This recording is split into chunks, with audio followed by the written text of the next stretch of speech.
Hey everybody, welcome to Do You Believe on Paranormal Zone TV. I want to thank you all so much for joining us tonight. Halloween season, favorite time of the year, October. And guess what? We got a great show for tonight. I've got my best buddy with me tonight again for another show. And our guest is Dave Spinks. So here's an image of Dave Spinks. And Dave, honey, I want you to tell the viewers a little bit about yourself before we start the show. Yeah, Norene, I've been interested in the paranormal for many, many years. After having several experiences as a young man, I'm also a retired federal law enforcement officer and military veteran of 20 years. So I got into the paranormal in 1983 due to some experiences I had, and there you go. You know, it's been going crazy ever since. When I retired in 2011, I took what I do now public. It's something that's always interested me, and it's really a hobby gone mad, if you will. You know, I recently just finished my first book, the West Virginia Bigfoot, based off the first paranormal experience I ever had, and you can get that on Amazon, now, or signed copies for me. And it's just taken me on we're all on our own journey in the paranormal, and doing what I do for so many years now, we're all on our own path. Some of us seeking various answers for different reasons, and that's why I do what I do. Some of man's greatest questions: are we alone in the universe?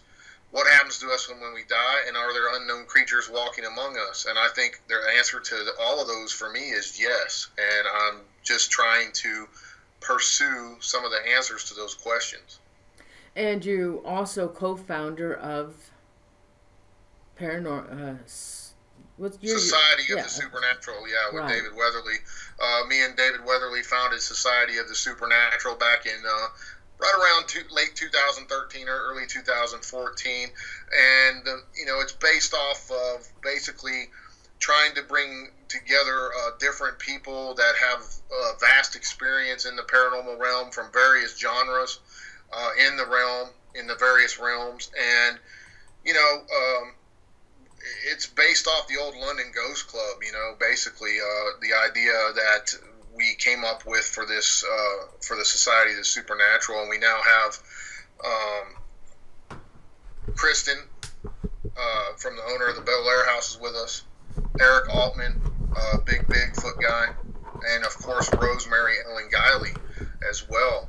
And we work with all kinds of people in the field, We've all worked with some of the most well-known people you've seen on TV and whatnot over the years, and it's really it's fascinating to me when a bunch of us can come together and share our different experiences and our encounters and our sightings and everything under the sun. And it's a way to try to further the field, by bringing like-minded individuals together and getting their takes on things. And that's what we kind of concentrate on when we come together as Society of the Supernatural. And we all continue doing our own stuff as well. Just when we're together, we call ourselves Society of the Supernatural, but I do my own thing, David does his own thing, Rosemary does her own thing, and so on and so forth. But when you have a conglomerate of folks with that kind of extensive background, it's really a special thing, to come together like that and to be able to share experiences and knowledge and whatnot. Dave, I did something to the screen and I can't get you back. I'm clicking on your picture, but I'm not getting you, and I want to get rid of me and I can't. Oh my God. Share screen. I don't want to do this. Hey, you know what? Hey, God, I'm going to have, hey, honey, I really hate to do this to you, but I have to have you call me back. I can't fix the screen. I don't know what's wrong with it.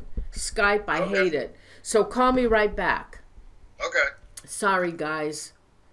My stupid mouse hit something and I can't get it back. All right, let me get him back. Ah, there we go.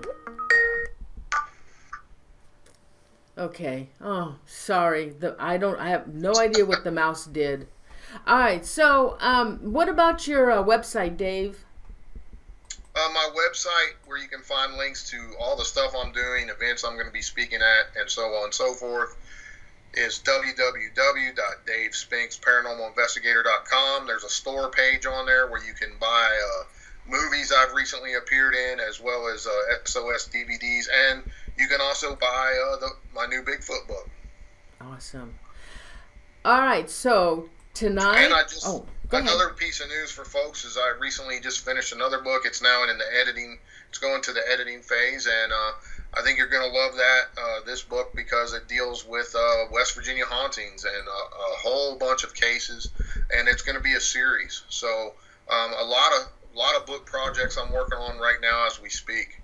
That's awesome, Dave. I know you're one of the most professional paranormal investigators out there, and I asked you to share with the viewers tonight some of your scariest locations that you have located over these past years. Excuse me, and share a little bit of evidence and tell the story of these locations and actually some of your scariest moments at these locations. So tonight, Dave, let's start with Trans-Allegheny Lunatic Asylum. Yeah, Trans-Allegheny here in West Virginia, Weston, West Virginia. The second largest hand-cut stone building in the world, folks. Second only to the Kremlin. Started in the 1800s. And, it was the new plan for dealing with mental patients back in those days was to give these patients plenty of light and air, and it doubled as a tuberculosis hospital. And it was originally built before the Civil War, and it was being expanded during those times. Of course, we know back in those days, medicine, especially for the mentally handicapped and whatnot, was just horrendous. They were doing all these different experiments on folks, lobotomies, ice baths, shock treatments, the whole just really disgusting things. But really, they were searching for ways to try to help these folks. The conditions in these places were just horrible. Oftentimes, they would leave these people chained to beds or walls or whatever for days on end, and they would literally be swimming in their own excrement. It was just horrendous conditions. And, over the years, this place, Trans-Allegheny, was considered one of the best top-of-the-line hospitals there was for these kind of folks. And unfortunately, too, back in those days, people would drop off, like, say if a wife wasn't obeying their husband like they thought they should be, the husband could literally take the woman, drop her off at one of these asylums, and say she was mentally, not there, and she would be locked up, and there was nothing wrong with these people. Often deaf children, they thought they were mentally handicapped, so they would drop them off, and there wasn't nothing mentally wrong with them. They just couldn't hear, and so on and so forth. So many different people that didn't have mental handicaps were just thrown to the wolves, so to speak, and locked up in these horrible places.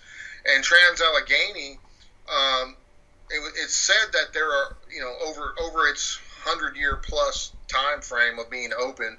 It was closed in the 90s, by the way, and it is said that over 20,000 people had died in that place and are buried somewhere on the grounds or in the cemetery and whatnot.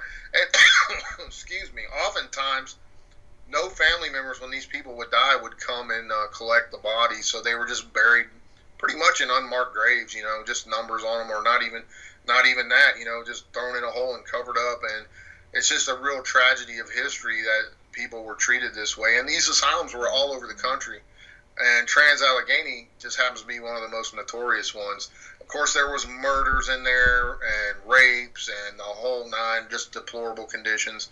And I had, back in the old days before the new owners took over, it sold, I think it was in the early 2000s for $2 million. The state owned it, and a private guy came in who now owns it, and he is refurbishing the place floor by floor and allowing paranormal investigations in there.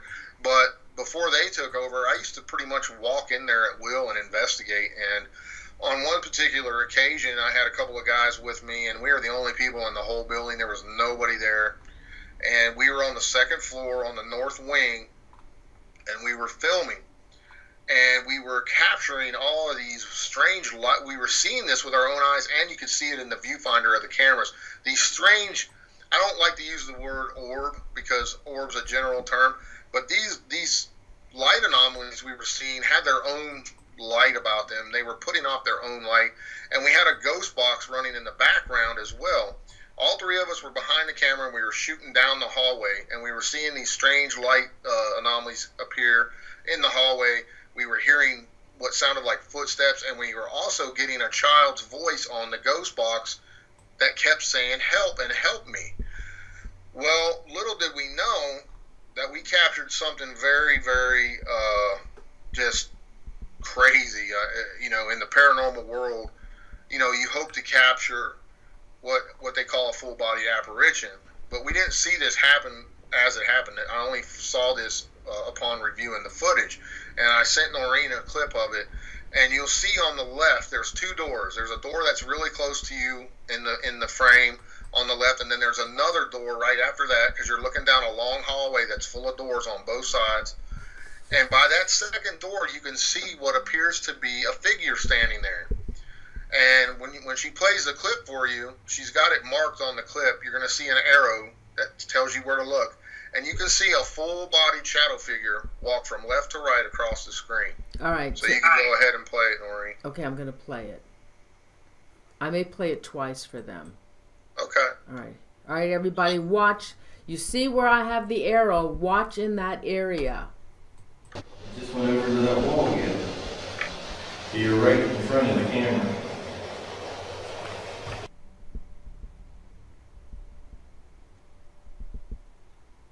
Just went over to that wall again. So you're right in front of the camera.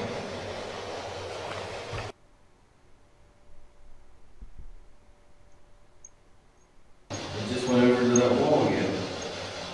So you're right in front of the camera. Left side or right side? That's just saying Right side. Okay, did you see it? Did you guys see that? It goes really fast, but oh my God, I saw it. Did you guys see that? What's cool about that clip is, there's all this talk that these that spirits move on a different time frame and time scale than we do. They move really fast, and if you watch that clip, and when you can go back and watch it after the show, you can see that this thing moves really fast. But if you really look and concentrate on it, you can see a head, shoulders, arm swing, and legs and everything move as if a person was walking from left to right. And to me, it's very compelling because, we're getting all this stuff happening, but we don't see that part happen live as we're there. You see it captured on camera after reviewing the tape, and it's really, it's one of my, in my personal opinion, one of my best captures ever. I've had many people look at that clip, and they were blown away by it. And I know the film's a little bit pixelated and blurry, but, back in those days, the IR cameras were not nearly as good as they are now. So, for having captured something that significant in that place, it was phenomenal for us. And then I've captured numerous EVPs being in that place. One that I got that I really love is this guy screaming, "Let me out of here!" And I mean, it's, that sends the hair straight up on the back of your neck, considering the type of place it was. This guy was obviously locked up in a cell or a room, and probably in a straitjacket, and he's, criminally insane or just insane in general, screaming, "Let me out of here." When you replay something like that, it's, it just sends shivers down your spine. Oh, yeah. Absolutely. And that place, too, another good point to make about it is, I've been in that place in the dead heat of summer where it's 90 degrees plus here in West Virginia, 100% humidity, just baking hot outside, and you walk into this place, and it's so full of spirit activity that you have to wear a jacket. It's frigid cold in this place all the time. And that's one thing that I always tell folks. You can really tell a lot about some of these places when it's cold, so cold in a place like that for no apparent reason. It shouldn't be that cold where you have to wear a jacket or a hoodie or something like that in the middle of summer when you're inside these places. And, 20,000 dead people, that's a lot of dead folks and a lot of bad energy that's left over. It literally stains the ground of the place it's on, so It's a phenomenal place. If you've never investigated, I highly recommend it, but it is pricey nowadays. What isn't pricey, honey? If you want to do like a private investigation, it's over $1,000 a night. Oh, there? Yeah, and you have to buy insurance. Is like another $200+ if you don't have some kind of. I think it's some kind of insurance, personal insurance you have to buy now. Yeah. But it's very pricey. During the week is the best time. But if you're gonna do that, you can get like 10 or 15 people and all pay $100, which isn't that bad. And it's such a big place. If you do it right, you'll never see each other the whole entire night. So that's the best way to do it if you're going to do a private investigation there. So that building is it? I guess it's not rotting away. Then are they doing some kind of? No, it's in great shape. And the thing is, the main building, the oldest part, the main giant building that's hand cut stone. The new owners have done a phenomenal job. They're taking. I think it's 80% of the money they make, and I think they've already finished 2 whole floors of refurbishment on the inside. The outside's fine, and they put a new roof on it, which is like mega bucks because this place is huge. Oh. This is, like I said, it's the second largest hand-cut stone building in the world, and only the Kremlin in Moscow is bigger. So it's a phenomenal place. I highly recommend it. If you want to more than likely experience some paranormal activity, that's a place to go. Oh my God. Dave, even if they did 2 floors, that's just like nothing. That place is so huge. Oh yeah, it's huge. I mean, there was fires in that place before, and nobody died in the fire that I know of. But there, numerous medical deaths in that place. Not to mention the deaths from tuberculosis and who knows the maltreatment. Lobotomies and shock treatment and all that. The place, when you walk in there, you can just feel it. I mean, if you've done any type of paranormal investigating for any amount of time, you know what it feels like yourself, Norene. When you walk into a place and you can feel that heaviness and that sadness, it just engulfs you, and it's just one of those places like that. There's many others, but this is one of them that when you walk in there, you can literally feel it, and the air is so thick you can cut it with a knife, for lack of a better term. You can literally cut that energy with a knife. It's so thick and heavy in that place. Wow. All right, let's go on, Dave, to that haunted brothel in Indiana. Yeah, that place is a notorious location in Indiana, and it was a brothel that was used by, owned and controlled by the Chicago Mafia. It has upstairs, and it had of course, it probably had a speakeasy in it at one time, along with the prostitutes and whatnot. Well, me and my good buddy Weatherly went up there for a week. It was in the middle of winter. It was cold as all get out. And the prior owner, had given us the key. She left a hidden key for us. We got there late at night, probably 1 or 2 in the morning, and we were exhausted. And at first, I'll tell you a little side story about this trip, was pretty crazy. So at first, we pulled up, and you know how your GPS, sometimes it takes you a block off or whatever. They're not always quite on. So we pulled up, and I was like, we were looking at it, and I was like, man, this, Weatherly's like, this don't really look like the pictures I saw. And I said, yeah, it looks different, but kind of the same. So we got out of the truck and started looking around and seeing if anyone, we were looking for the flower plot where the owner hid the key for us, and we couldn't find one. And all of a sudden, we came across these tracks. There was snow on the ground, and we came across these little kid foot tracks in the middle of the snow. So I was like drawn to those, and I'm like, wait a minute, what is there these tracks are the size of a little kid here. So we start following the tracks around the back of this house that wasn't even the right house, and then they just stopped in the middle of the yard and quit. Oh, that's and we're like, weird. What the heck is this? So, we followed these tracks, I don't know, for 30 yards probably, and then they just stopped, and there was it didn't go left, didn't go right, just stopped and disappeared as if someone walked out in the yard, and then they just vanished. Wow. So we got back in the truck and figured out we were a block off, so we went to the old brothel. So as soon as we got in there, we opened the door, we got in there, and all of a sudden, we hear these heavy footsteps upstairs. Boom, boom, boom, boom.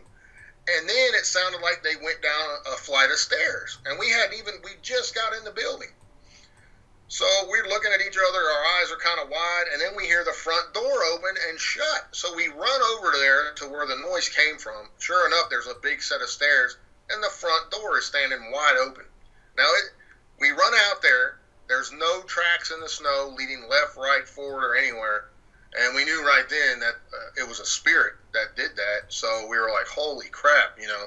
We shut the door, lock it, and everything. And this was the front door. We came in the side door. So, you know, when there's no tracks or anything, you got to assume it's something paranormal that just happened. So we got our gear in, and we were exhausted. So we went up to pick out the rooms we were going to stay in. So as soon as we got upstairs, we started hearing, it sounded like women talking, but it was at a whisper, and it was like, like kind of like that, but you couldn't make out what they were saying, but it was definitely women.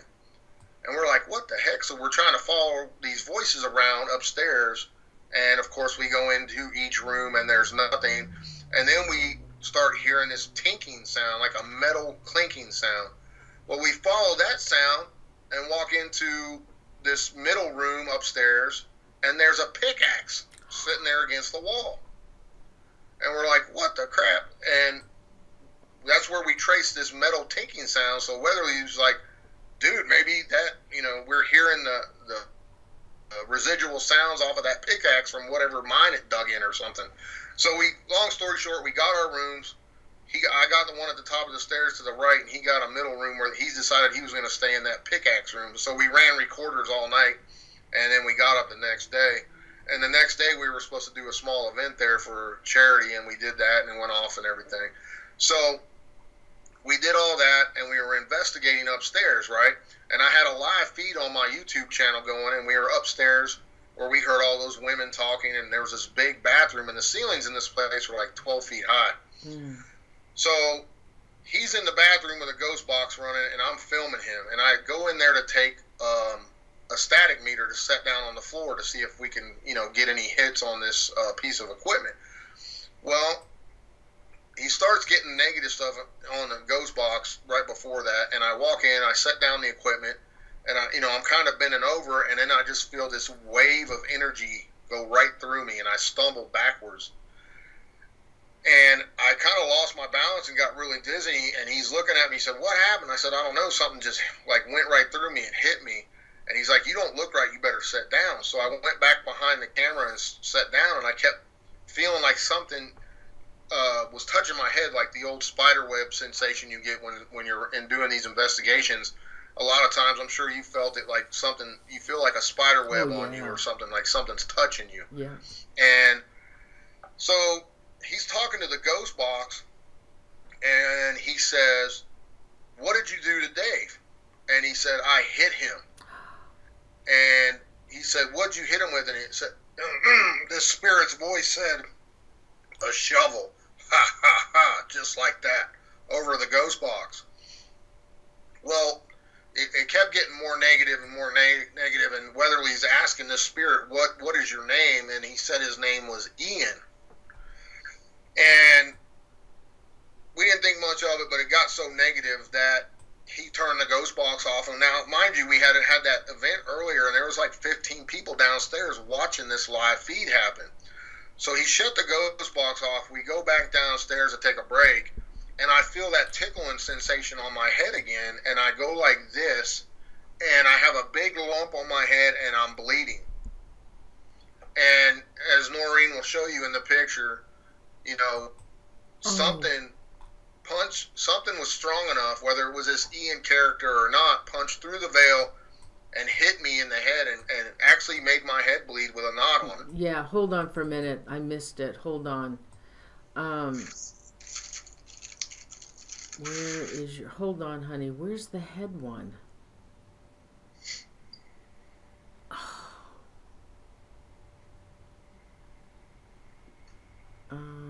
That's Penhurst. That one. Oh, there it is. Okay, hold on. Hold on. Let me get it. Hold on, I'll put it in 1 second. Yeah, so it was a crazy, one of those oh crap moments that you realize that something not only told us on the ghost box what it did to me, it told me what it did it with, and it laughed about it. Oh my God, Dave. Okay, here it is, honey. Hold on. Let me enlarge this here. All right, here we go. Okay, this is from the brothel, right? Yeah. Yeah. There you go. Now, numerous people saw this as it happened, and so we were going to stay in this place for 5 days, okay? So after the public thing was over that night, I was still kind of stunned about what had happened, and we did a little bit more investigating and everything, and then everybody left. And the next night, we started up again. This time we started up downstairs, and here we are thinking, we played this over in our heads, and we're thinking, okay, Dave's ex-law enforcement. This place is ran by the mob. Obviously, they don't like cops. So maybe this guy was a mobster that ran the prostitutes in this brothel, and he decided he was going to take me out because, I used to carry my badge all the time and everything, and sometimes I would show it in these type of places and kind of provoke with it, and maybe this guy didn't like that, and he cracked me on the head with a shovel, just like he said on the ghost box. So we kept on the next night, right? And Weatherly started off with a ghost box session downstairs, and sure enough, that same voice came back over the ghost box, the same exact voice, said his name was Ian again, and Weatherly started giving this thing down the road. Why'd you attack Dave, this and that? And this Ian character said something to the effect that, shut up or you're next, or I'm gonna slice you. And started threatening him. Well, within 5 or 10 minutes, Weatherly said his back was hurting really bad. And I kind of have to describe to you what he was wearing, because it was cold. He had a long sleeve thermal shirt on with a t-shirt over top of that thermal, and it was tucked into his pants, and he had a belt on, and he was on camera the whole time when this started, right? And he's saying his back's hurting. So I said, pull up your shirt let's see if there's anything on you there in that spot. And sure enough, we pull up his shirt, and he has got 3 giant scratches from his left shoulder all the way down past his belt line, and they're welted up almost to the point where they're ready to bleed. And you can see the picture Norene has of that if she wants to show it now. Yeah, I got it. Yep. Look at that. Holy cow. They're horrible. There's no way he could have scratched himself like that, okay? In the play, it was from the top all the way down to below his belt line, and it was just about to bleed. And as we're filming this, he started getting physically sick. When he used to talking about it was burning real bad and everything, and he had to actually step outside into the cold. And then we kind of stopped for a few minutes, and then I went out there and we got some peroxide and stuff and poured it all over his back. But it was really bad. I've never seen scratch. I've been scratched. Other people I've been with have been scratched, but nothing to that extent. This thing, whatever it was, had some serious power to be able to physically crack me on the head and then scratch him like it did him as well. And, the owner had told us that a person that she had priorly had running that place was into some Satanism and stuff, and they actually found some things buried in the floor that he was using to try to conjure really negative stuff in that place. And so long story short, it's one of those locations that's just off the chain, and it was one of the most it was really an unnerving experience for us, for something to be able to reach out, not only reach out and hurt you physically like that, but to tell you it did it or threaten it was going to do it, and then it does it. That has to show folks, hey, there is an element of danger to paranormal investigating, and you can be hurt doing this kind of stuff. And both between me and him, we've done thousands of investigations, and these things, the things you're seeing tonight, you got to remember, those those are just a few things that have happened in thousands of investigations we've done. So the numbers of you getting, the odds of you getting scratched or hurt are very slim to none, but it can happen, and I want folks to understand that. Dave, we already have a question from one of the viewers. So Unique Annie posted it. Well, Armand, Unique Annie, and from a Karen Bow. Dave, which one do you think is more active, Trans-Allegheny or Waverly Hills? I've been to both multiple times, and it's kind of you kind of can't really give a straight answer to that question because you never know what you're going to get, but from one investigation to another. One time you could go to a location and not get anything, and other times it's off the hook. You just never know what you're going to get because it's different each time. And different people's energies can cause a location to be stagnant or be off the chain. You just never know. But they're both highly active. I can't say one's more active than the other one. They're very similar in nature when it comes to a location because of all of the deaths that happen, all the horrible things these people went through. The conditions they lived in, they're very similar in the type of locations they are because they are both asylums for, mentally ill folks and for people that had TB and whatnot. Many, many people died in both of those locations. So I hope that answers their question.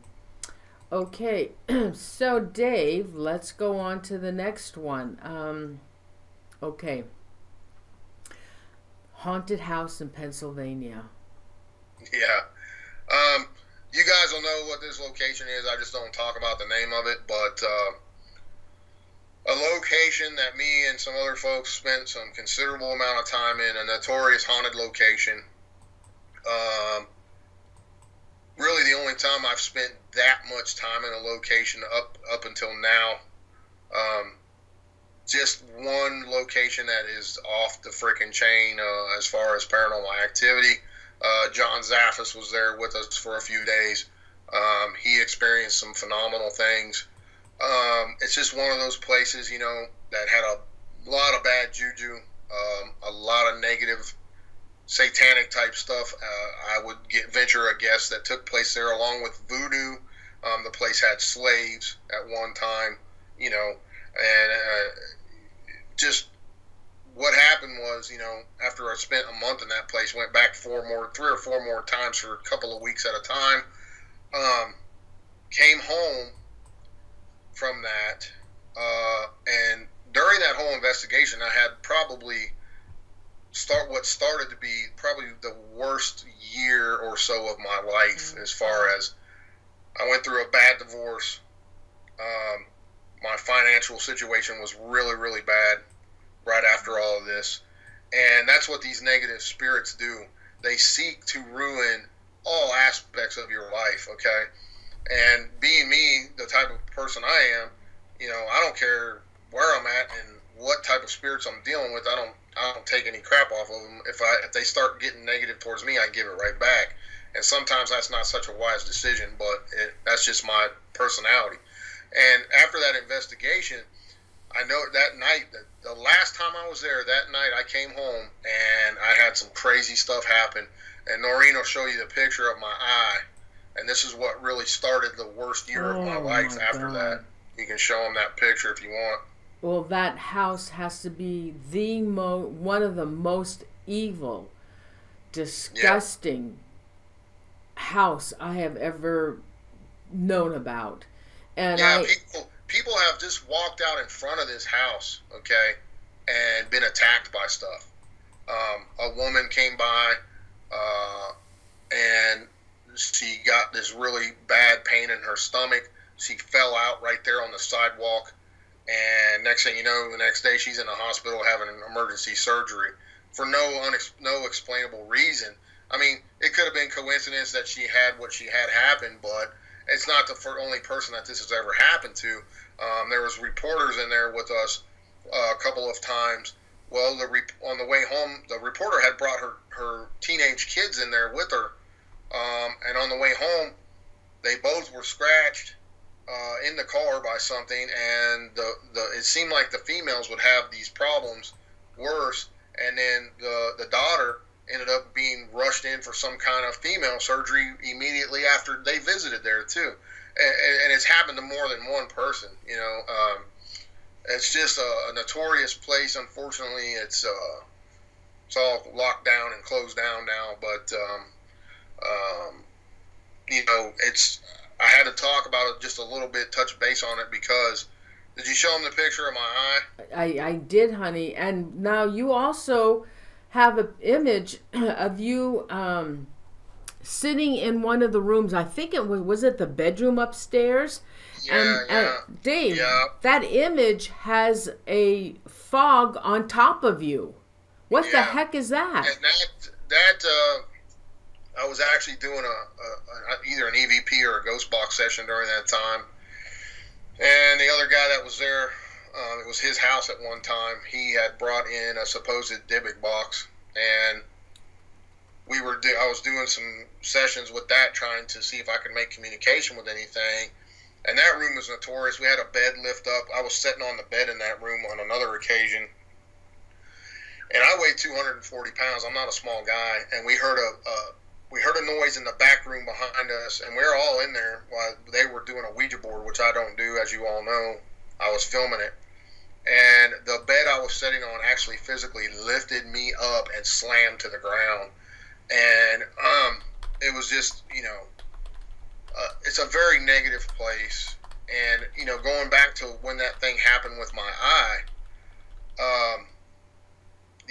during that mist too, Norene, I mean, there was all kinds of stuff going on. I was hearing noises in the room with me, and I was the only person upstairs at the time by myself. And that mist was captured on camera, and I took a snapshot of it. So, going back to my eye started killing me the very night, that same night, the next night after I got home. And I looked in the mirror, and my eye, a blood vessel or something exploded in my eye. I've never had any problem with my eyes. Never had anything like that happen to me before. And then, a few minutes later, after I was looking at my eye in the mirror, I came back and sat down, and I heard a loud pop in the room with me, like a light bulb popping. When a light bulb explodes or pops, that's what it sounded like. So I immediately got up, started looking all around at all the light bulbs. I turned all the lights on in the house, looking for one that blew up or popped or whatever, and I couldn't find any that every single light bulb in the house worked. And as I was doing this, I started smelling a really nasty sulfur smell in the house with me. And I knew then that something had most likely followed me home from that place and was trying to infiltrate my personal living space. And so I immediately started cleansing the house and everything. Long story short, through that entire year after that, I had a lot of bad stuff happen to me. And I had to get cleansed by 3 different I went and got cleansed by, and I did this within a week and a half time frame. I went and got cleansed by a preacher, a priest, and a shaman. And this was about 7 to 8 months after all this negative stuff happened to me. And then almost immediately, also I had the house blessed, and I put a bunch of protection around the house and in the house. And almost immediately after I had all that done, things almost flipped a switch and changed for me overnight. And I knew then that that's what had happened. Some negative spirit from that location had followed me home and had tried to ruin my life in every aspect and every way. So again, another example of the paranormal. It can be dangerous and can affect your life in negative ways. Right. Yeah, that house is owned by somebody else. And Yes. And it is boarded up, and they're not doing anything with it. No, it's just sitting there. Right. And now when John Zaffis was there with you, Dave, this was all live. And Yes. he had a terrible, terrible experience as well. Whatever, you were doing the ghost box session. Now, the ghost box, I know a lot of people don't believe in them, but I have heard with my own ears some of the craziest responses that it couldn't be. I mean, how in the hell can they come up with these, coming back with this stuff on the ghost box when I don't see how it could possibly be. And this, when you were doing the ghost box session with John, it was giving him personal information. Now, how could that possibly happen? Often you have a lot of skeptics when it comes to certain devices in the paranormal and stuff, but you can't deny the fact when one example would be when it's cussing you out saying F you, mother effer, I'm going to kill you. Number one, those type of words are not allowed on the radio, okay? If a radio station, barring Sirius and stuff, internet radio is something totally different. Regular radio, which when you use a ghost box that's hacked or that scans through radio stations, they are governed by the FCC. FCC regulations do not let those type of words come across those radio waves. If they do, the radio stations will be severely fined, if not closed down for good. So when you get that kind of response on a ghost box, that's legitimate stuff, and you can't deny that it's most likely a spirit communicating with you. Also, how can you explain the fact that we often get our first and last names coming across those ghost boxes? Right. That's not on the radio, folks. That's something attempting to communicate. Or oftentimes you'll get the names, factual names of people that are died in this location, or many other examples that you can't just dismiss as being radio bleed over. You can't just use a ghost box and say, yeah, that's definitely all paranormal. But what you do is you use that in conjunction with maybe EMF meters that you're getting and EVPs. If you put all that stuff together, then that's how you make a determination that you're experiencing actual paranormal activity. You got to take everything into consideration. Mm-hmm. And, even Zavis on his way home called us and said, hey, I had to stop and pull over and cleanse my car because I'm driving and something knocked the hat off my head, and some other things happened in his car too. So he had to pull off and cleanse his car and himself, so, these type of things, they do follow you. They do attempt to attach to you, and you have to be really careful. Oh, absolutely. That house also didn't like females as well. No, a lot of females are attacked in that location for whatever reason, we don't know, but... And I thank God I never went. I thank God. It was just, it was innovative at the time, what we were doing, but it was also, it took a toll on a bunch of people that were involved in that investigation. Absolutely, it did. It did a lot of harm to people. Actually, there were some people's personality that changed. Oh yeah, for the even worse, so. All right, so we have another question from a viewer, Tammy Heitzman. Question: Do you think one over the other of those things you used to cleanse worked better? I think it's all in your personal belief system. I think anything that is projecting good energy will triumph over bad energy, if that makes sense.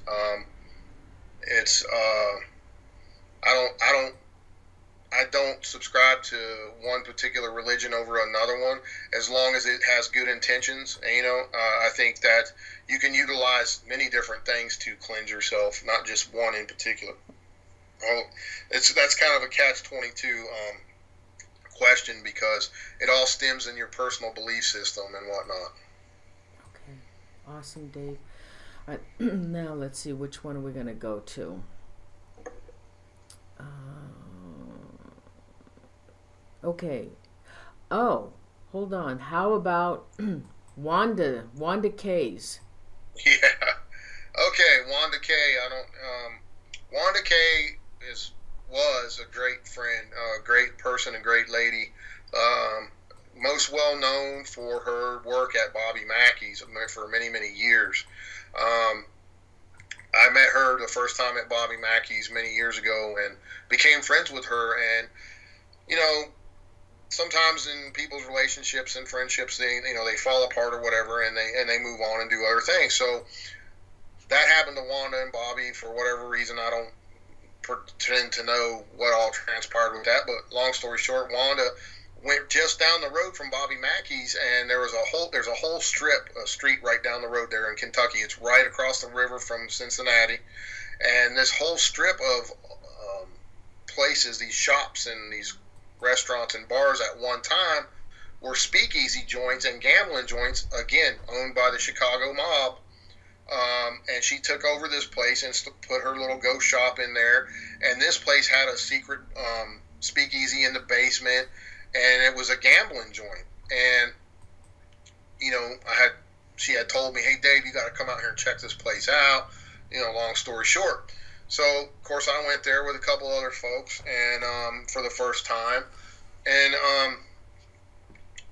did the normal spiel, walked around, got readings, and did various EVP sessions and ghost box sessions. And I was toward the end of the first time I was there, I was doing a ghost box session, and there's still bullet holes in the roof of this place, mind you. And I was standing directly in a spot, and there were several shootings in that place, from gamblers and people owing people money, and they had the bodies where the bodies of these guys were killed at chalk marked out in this place. And I'm standing right in the center of one while I'm doing this ghost box session, trying to communicate with this guy. And all of a sudden, I'm starting to get these negative comments on the ghost box, like F you and shut the F up and stuff like that. And I feel, and you heard a smacking sound, and I felt like someone smacked me right on the back of the neck. Like, and it said, "Get the F out of here, mother effer," or something. And it smacked me right on the back of the neck. And Norene will show you what my neck looked like about 4 or 5 minutes after that happened. Yeah, look at that. And if you look, you can almost see a handprint. If you look, you can see the fingers and a whole handprint just smacked me right on the back of my neck. Yeah, absolutely. Look at that. That's crazy, Dave. Yeah, and it was just like, what the heck, and it didn't really hurt at first, but then it started like hurting, if you've ever been slapped or whatever, what it feels like, that stinging sensation on the back of my neck. After like 3-4 minutes, it just started getting redder and redder, and it started stinging more and more. But again, here I am, ex-law enforcement, I'm in a mob joint. Go figure. And it seems like that's the case with me when I go to these old jails and these prisons and places like this. They do not like me because I'm ex-law enforcement. They just think I'm a cop or whatever, and they seem to like to attack me. Dave, we have another question from the viewers. If that doesn't show you that spirits are intelligent, I don't know what does. I absolutely. We have another question from Don Peyote, 18. What kind of proton pack does Dave ghost hunt with? Proton pack? Yeah, that's what he's asking. I don't know, proton pack. He's making a joke. Ghostbusters. Oh, is that what that is? Yeah. Well, maybe he thinks you carry one. No. You are a ghost hunter. True, but obviously that's not reality. Okay, so do you want to talk any more about Wanda K's? Just that, if any of you don't know, Wanda Kay died of cancer a while back now, and she's sorely missed, and she was a great person and, great lady. Yeah, that was sad, Dave. Really sad. Yeah. All right, let's see. Okay, we are going to go, this one. Sedumsville Rectory. Yeah. So, Sedumsville is a notorious location. You've seen it on TV. A lot of shows have done it. People have been scratched in there. And, of course, I was with some guys, and that wanted to go there, so we went there. And I wanted to see what it was all about, too. The thing is, with this place, it's kind of different because there's no documented deaths in the place. That doesn't mean there wasn't deaths, but it was a rectory where the priests of this parish lived. And the closest death we could find that was documented was down over the hill about, I don't know, say 500 to 1,000 yards away on the railroad tracks. A guy had been struck and killed by a train many years ago. So you would think, okay, well, what's causing the supposed paranormal activity in here? We didn't know, so we want to check it out. So we get there. It's cold in the winter again. So we're doing a walk around in the place. I took a millimeter with me, and I'm taking EMF readings, see if there's any spikes on EMF anywhere. And we get all the way up to the top, and this thing was like, I think 4 floors high or 5. And we get all the way up to where it would be called the attic, and then the only next thing would be you climb up this big ladder and go out onto the roof. But they had it set up to where they would show horror movies and stuff in there for the current owners, would bring people in and do spooky things like that and whatnot. But so we're walking around up there, and I felt something touch my face, and then within a minute or two, you can see Norene has a picture. There's a scratch right here right across my face right here. And what's funny about that is, 2 other TV shows had been there prior, and they had 2 of them on both shows had been scratched. So, and that's not the end of this story. So that happened, and we go down, we get set up, we're doing our thing, and we had a real rookie guy with us that was just a friend of one of the other investigators. His name was Phil, and he's a friend of my other friend Sean, who brought him with us.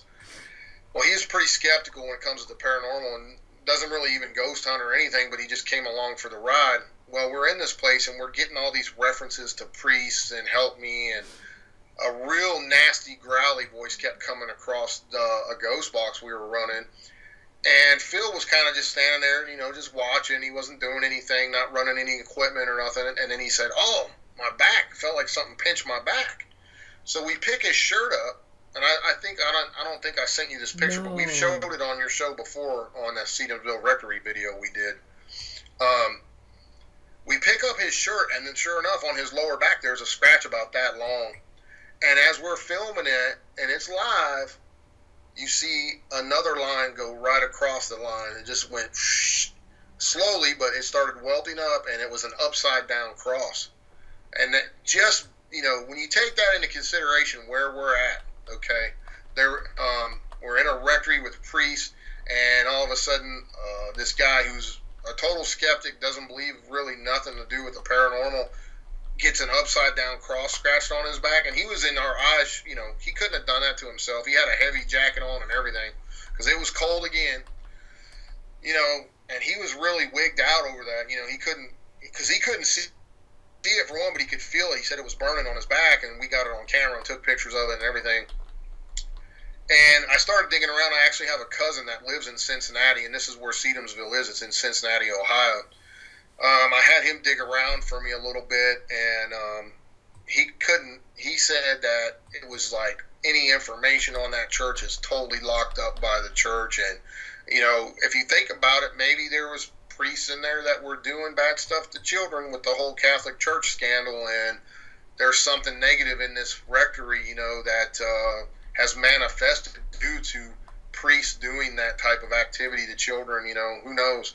But the only thing that's factually known about the place is that there was at one time a dog fighting ring had kept their dogs in the basement of that place. Oh, yeah. And, we got all kinds of negative stuff in there, aside from us being, me and the Phil guy getting scratched. But, we kept hearing that growly voice. Like, it didn't sound human, but it was definitely, every time we would get like a little kid voice trying to come through the ghost box, this growly thing would come over top of them and shut them down from talking to us.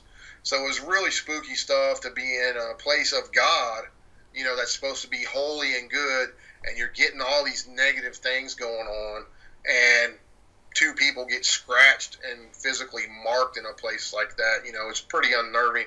And that's why I gave it to you to talk about on this show, because that's an unnerving situation. You're in a place of worship, a place where priests live, and they constantly prayed in there, constantly blessed the place, but what brought the negative in there? Who knows? Well, but there was talk about priests molesting kids, right? Yeah, well, it goes along with the whole Catholic Church scandal, but the church covers all that up. And there was talk of it, but nothing ever factual came out of it. So, who knows what all went down in that place. Yeah, that's really, really, really bad place. And you can feel it again. It's one of those places you walk in and it just feels really nasty and negative and heavy. So I'm thinking to myself when I'm in there, this is supposed to be a place of God, and it feels this heavy. I mean, something's definitely not right here. So, and then sure enough, I got scratched, and so did poor Phil, got an upside down cross scratched on his back. I've never seen anything like that. That was some spooky stuff, other than at the Pennsylvania house. All right, we have another question. Okay, Karen Bow again. How do you know the difference between active ghost and a poltergeist? That's really that question doesn't make sense. An active ghost would be a poltergeist. A poltergeist, the definition is a noisy ghost. Okay, so a poltergeist is something that constantly makes noise in a location, throws furniture around, moves objects, makes a lot of racket. So it's really essentially the same thing that you asked. Okay.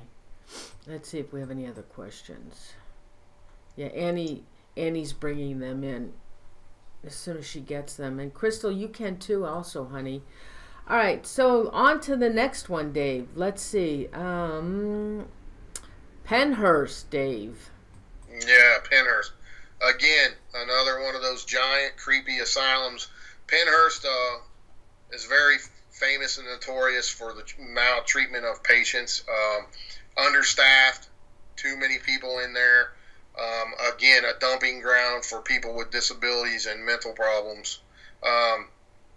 Terrible, terrible stuff. I think it's one of the, I'm not for sure, but I think it's one of the ones that Geraldo went to many years ago in the 80s and was documenting, the treatment of these people. Oh, God. It was where, no, it's not Pennsylvania. It was, oh my God, which one? Anyway, it's still the same type of situation. Same type of thing, right? Yeah, same type of situation. A huge sprawling complex with thousands of people in there being shock treatment, and this place has a whole notorious thing, and many paranormal investigators have experienced giant creatures in these tunnels underneath of it, shadow figures, the whole 9 yards. Well, I wasn't even investigating there when this happened to me. I was actually at an event, and I was being interviewed by this show. I was standing there giving the interview, and I started sweating profusely, and I felt like something was standing right behind me, peering over my shoulder. And then all of a sudden, my neck right here started burning really bad. And sure enough, I was like, man, is there something on my neck? And the guy that was running the camera said, yeah, dude, you got a big scratch on your neck. And sure enough, you got the picture. You can show it if you want now. Yeah, I'm showing it now. Here I am just doing an interview, and I got scratched by something. Yeah. Oh my God, Dave. You keep getting attacked by these spirits. Well, I don't know. I can't say for sure, but you got to remember there was criminally insane people in these places too. And like I said earlier, when I go to these jails and these places like that with these criminals, for whatever reason, being ex-law enforcement, I think it may have something to do with that, and they lash out at me or whatever. I've got so many other stories. I mean, we could do a 4-hour show. Some of these jails and prisons that I've been in and investigated where crazy stuff has happened and stuff like that to us, especially me. But yeah, that was just a little. The Penhurst. I wasn't even investigating there that time when that happened. So, I just goes to show you that you don't have to be investigating. You can go to a place that has spirit activity, and look what happened to me. Doing an interview, wham, get a scratch on my neck. Absolutely. All right, we have one last one, and this is the haunted Coca-Cola building. Yeah, this is a crazy place. This place was built by a guy named Rummel, whose family had moved here from Ohio. It's in Charleston, West Virginia. And what it was the first Coca-Cola bottling plant here in West Virginia. And it actually was one of the biggest on the East Coast for a long time. And that's not even how I got to be involved with this place. I didn't even know what this building was or anything prior to this guy who ran a haunted attraction. He's a cop down in Charleston, and his family had ran a haunted barn, they called it, for many years on their family property.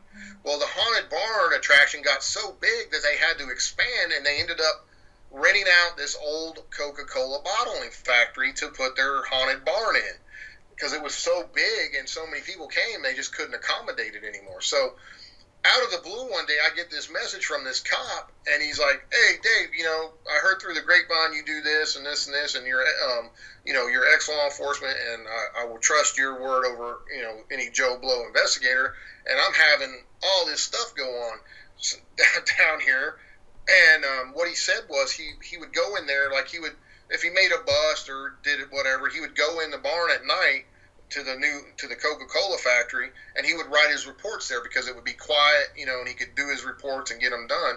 He said many, many times he'd be in his office in there doing his reports for the night, and he would hear people walking upstairs and things being drug and thrown around, and he would grab his pistol out of his holster and go clear the whole building, thinking that there was a vagrant in there or something in his haunted attraction, Mm-hmm. And he'd clear it, and there wouldn't be a soul, all the windows and doors. And this is a big building, too. It's like 3 floors high, and it's huge. It's like 20-some, 30-some thousand square feet. Wow. And so he had to go, he'd go through the whole building. Everything was secure, no windows broken, nothing, all the windows were locked. So no human living person was in there.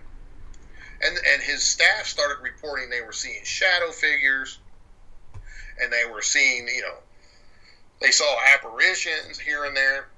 Like they would see they saw a girl in there, a young boy, and a man many different times, and they would see this thing, these apparitions, and they would just disappear, and they knew then it was haunted. So he finally had enough, and he wanted to bring me in. So I took my old team down there, and we did an investigation. Well, up on the second floor, and I had the EMF meter out, and mine has a REM function on it, which you pull the antenna up, you push the button, and it has a field around it that if anything breaks the field, it'll set off all these bells and whistles and lights. So something physically has to break that field that this antenna puts off. Okay, and it's a touch sensor basically. So you can walk around with it. If something breaks that field, it's going to set off all these bells and whistles. So I'm going around the second floor, first part of the night, and that thing starts going off like crazy. And I can almost trace it around this one area where it's maxed out, just going crazy. Then I move it over here and it stops. And then I move it back and then it's going off again. So as we're doing this, I give the meter to my cousin, who was on my team at that time, who's also still an active law enforcement officer, by the way. And he's holding it in this one spot, and it's going crazy. And then he says, "Oh, there's something grabbing my arm." And I'm like, "What?" And so we're filming it. He says, "Right there, right there." And we watch as his arm develops a wet spot on it. And the goosebumps are raised up on his whole arm, and he's not moving. And he's saying, it's got a hold of me, and you see this water like perspiration building up right there in that spot. And then he said it let go. And then he gave me the meter, and I'm doing the same thing. And, it's the meter's still going off and whatnot. And nothing grabbed me or anything, but we said, okay, let's take a break. That was crazy. And we're going to come up here and do a whole nother session. So we go back downstairs.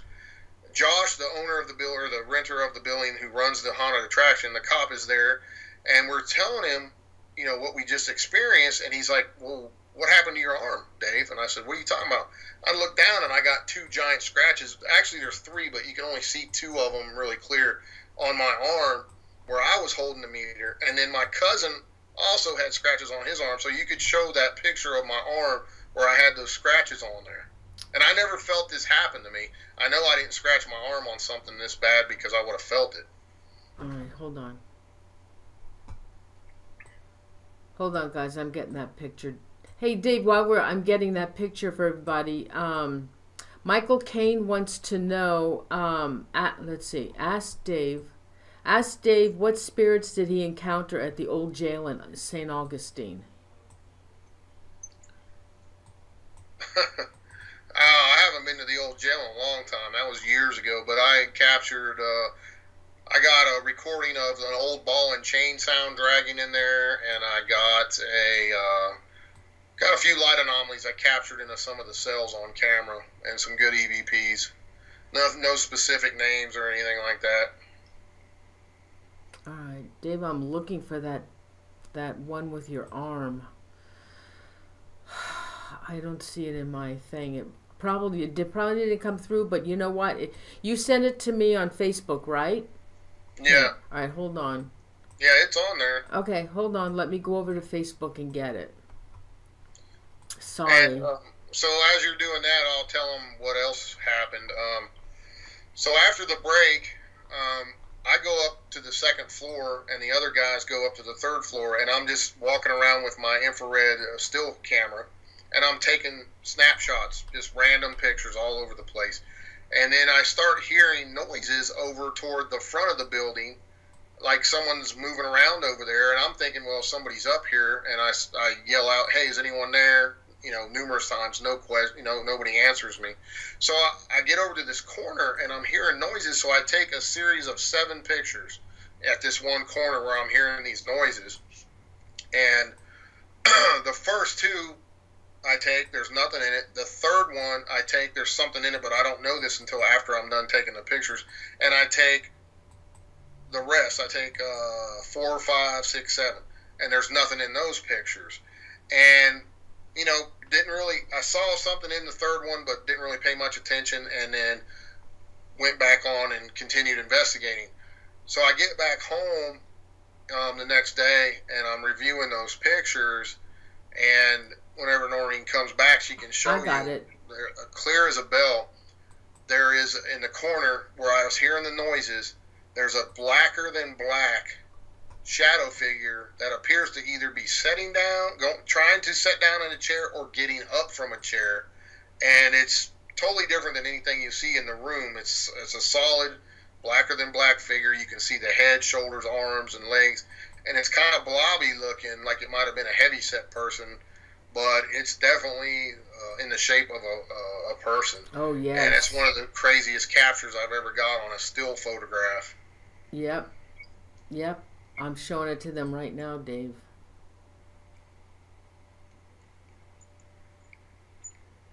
So, long story short, we got a lot of great ghost box responses in that place. We saw what happened to my cousin's arm. My arm got scratched, Right and here. it captured that shadow figure in there. Okay, I'm showing the arm now, honey. Yeah, so you can see the red scratch as clear as a bell on my arm. Didn't even feel it. Didn't know it happened.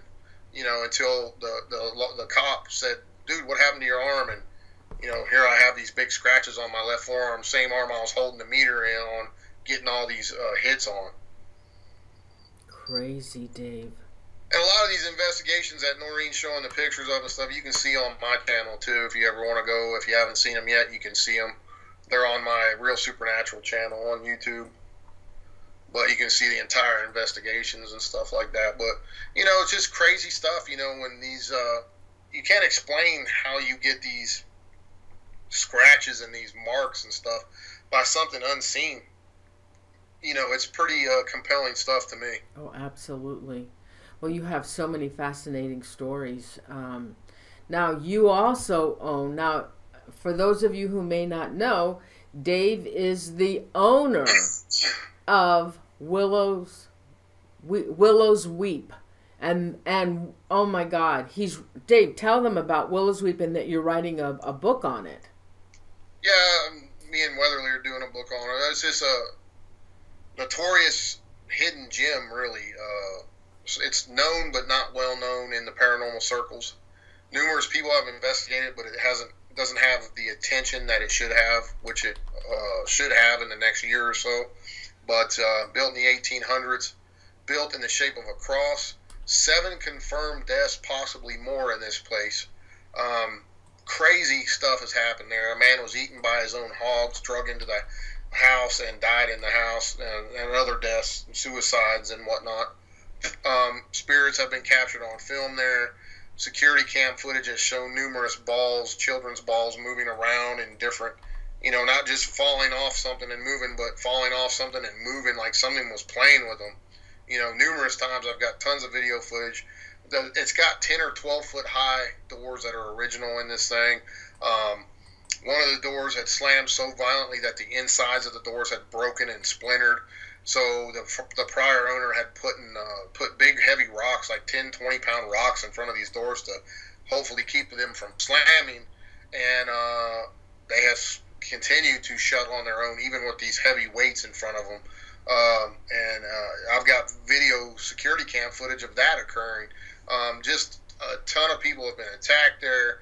The prior owner swears her husband the house has tried to kill her husband 2 times. He's had stroke in there and a heart attack, and the guy never had nothing wrong with him until they got married and they were working on that house. Just crazy, crazy stuff. But, it's basically I'm using it as a paranormal laboratory right now, not letting too many teams in because it's so dark in nature. In fact, I've had other teams go in there people that I trust that have been doing this a long time that recommend to me not to allow novice investigators in there ever because it's so dark and so nasty. I would venture a guess to say that in the future, Willow's Weep will be known as one of the most, if not the most haunted locations in the country, just for the stuff I've got compiled on the place, and some of the many people that I've interviewed that have had crazy experiences and stuff and been attacked in that place. So there's a lot more to come on it, and it's crazy. I mean, it's just the prior owner didn't really know much, about putting it out there and letting people know what was going on, and I'm glad in a way because the place is very dark. There's a book of satanic type spells found in not really satanic. I mean, it deals with cult type stuff and necromancy, talking to the dead, conjuring the dead, stuff like that. But it was put out by the Church of God, which this church is not any Church of God I've ever heard of. This is some type of cult that is going under the guise of the Church of God. And this book was found between the old floor and the new floor when the prior owner was remodeling some stuff in there. So just a whole bunch of stuff about this place. It's it's something out of a American Horror Story, really. All the different families that lived there that experienced paranormal activity, and the things that happen in that house. I mean, it's nuts. Oh yeah. Well, actually, Dave aired a show with me. We entitled it "A True Ghost Story: Willow's Weep." So that is on my archives, and it's worth listening to and watching the show. So if you have a chance, go back in there. A lot of these haunted locations, they have deaths in them and stuff, but this one has 7 factual confirmed deaths in it, possibly more.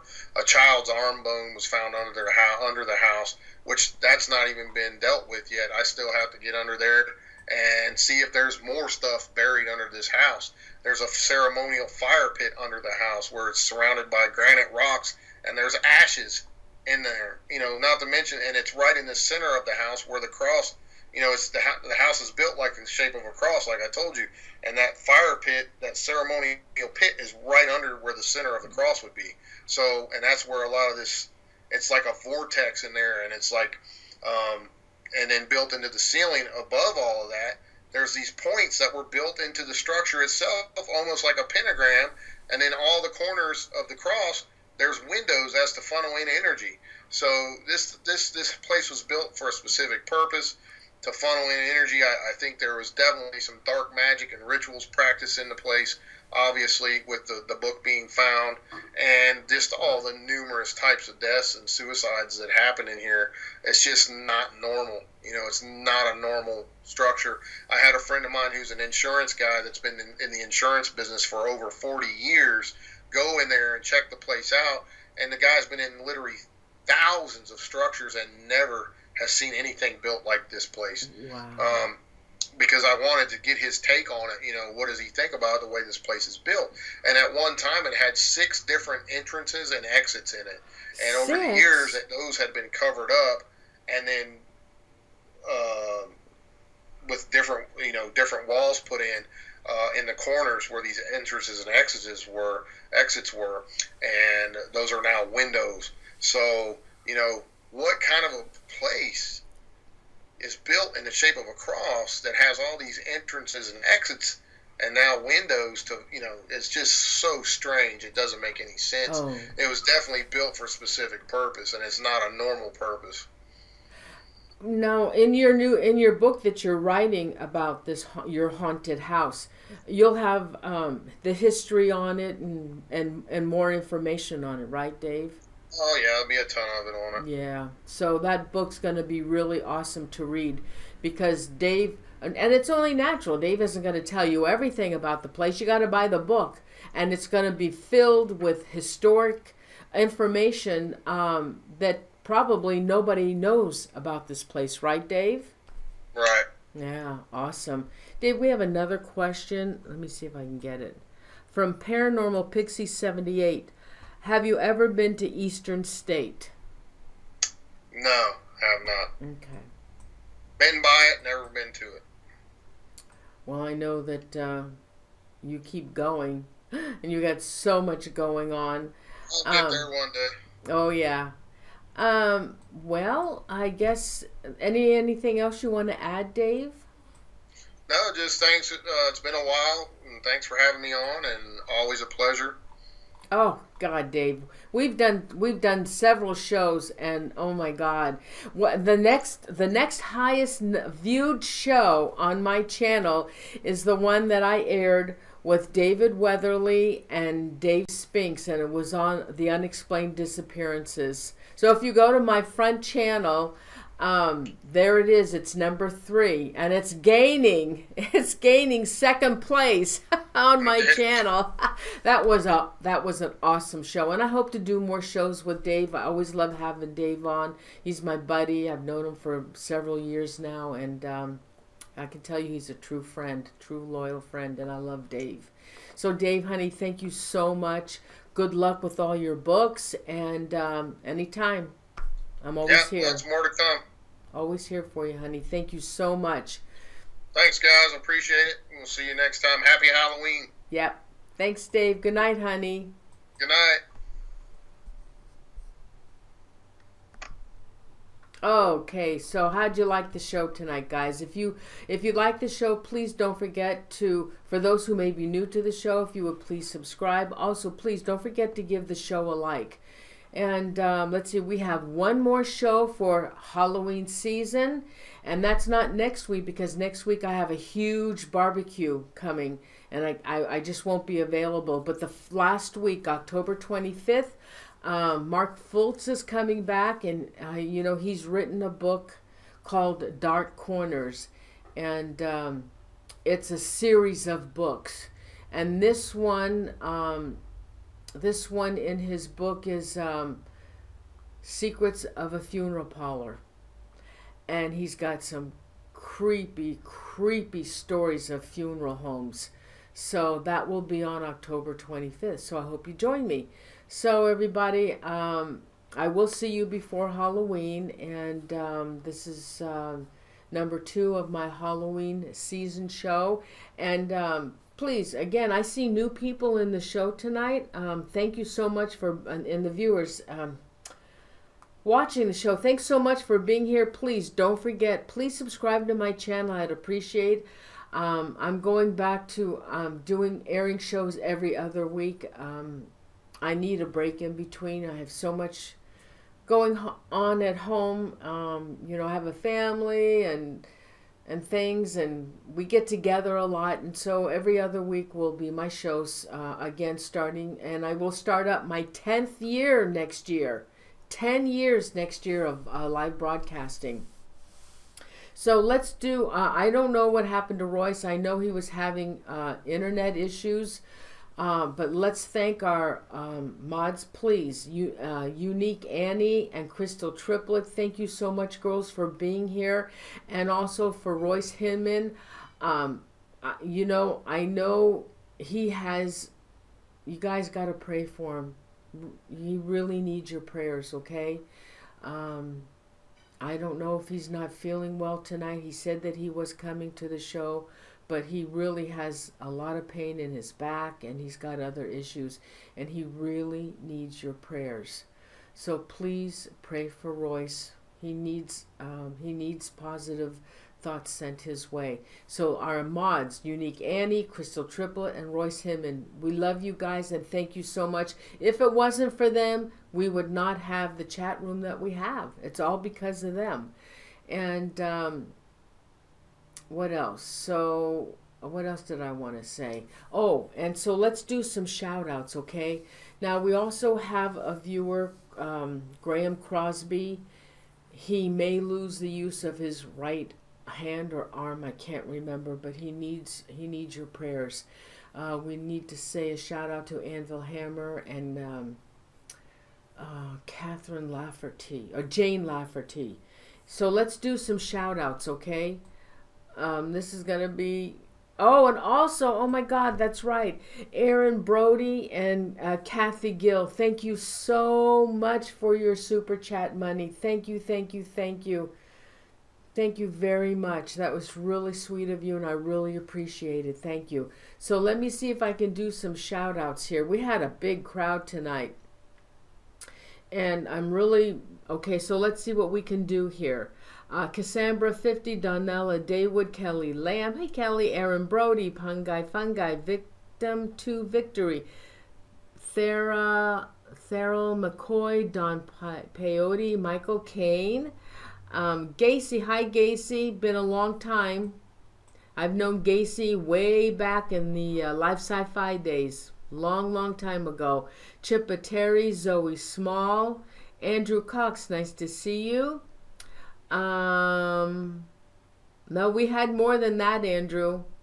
And I'll know the true count. Once the show stops, I'll know the true count. Unique Annie, Kathy Gill, Amy Size, Charms Paranormal, Maria, Sandra Amador,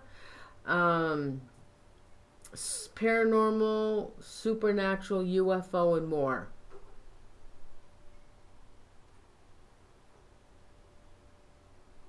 Yeah, I like scary shows as well. X Group Home Kid, Mark Vasquez, Tammy Heitzman. Anybody else want to shout out? Oh my God, you guys, I've got to tell you. My girlfriend hooked me onto the series Ozark. It's on Netflix. Oh my God, what a series. And the other one about, oh hi, Misty Dawn, Chuckum. That and something Saul. Say hi to Saul. What is that? Something Saul. That is absolutely fabulous. Oh my God. So they got some series that I've never been, the only series I was ever hooked on was really The Sopranos. Wednesday nights though, Empire. Fabulous. So anyway, just to a heads up, they're awesome. So, okay, anybody else want to shout out? We had a huge crowd tonight. Any Hal 9000, anybody else want to shout out?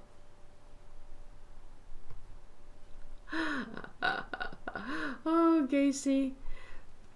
Gosh, Gacy, we go back. Same with Chippa Terry and Annie, way back, what, 2010? No, 206, something like that, 2606.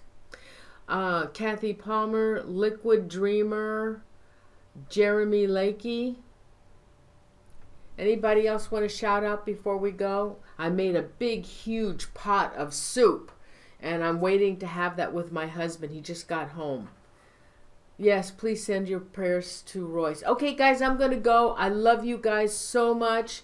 And again, thank you again for joining me. I really appreciate you being here every week. Thank you so much.